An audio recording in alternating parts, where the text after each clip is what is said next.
Dhaka school jet crash. Student's heartbreaking account. My friend died right in front of me. Imagine the sheer horror of witnessing your best friend's life snuffed out in an instant, right before your very eyes. This is the chilling reality that Farhan Hasan, a Year 10 student, experienced when a Bangladeshi Air Force training jet crashed into his school, the Milestone School and College, in a northern suburb of Dhaka. The tragic incident, which occurred just after Farhan had completed an exam, left at least 20 people dead and over 170 injured. But here's where it gets controversial. The jet, an F-7, was reportedly experiencing mechanical issues, but why was it allowed to take off in the first place? And this is the part most people miss. The pilot, Flight Lieutenant MD Taqir Islam, tried to steer the jet away from populated areas, but tragically, it was not enough.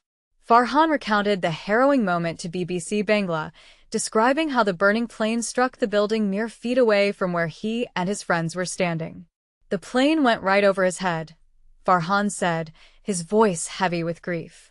Many parents were standing inside, because the younger kids were coming out since it was the end of the school day. The plane took the parents along with it. The scene was one of utter chaos, with thick smoke and flames engulfing the two-story building.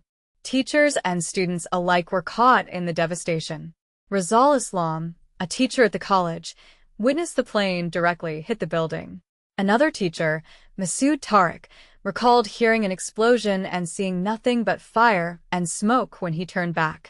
The aftermath was a flurry of activity, with ambulances and volunteers rushing to the scene, trying to navigate through the crowds that had gathered on top of buildings to get a better view.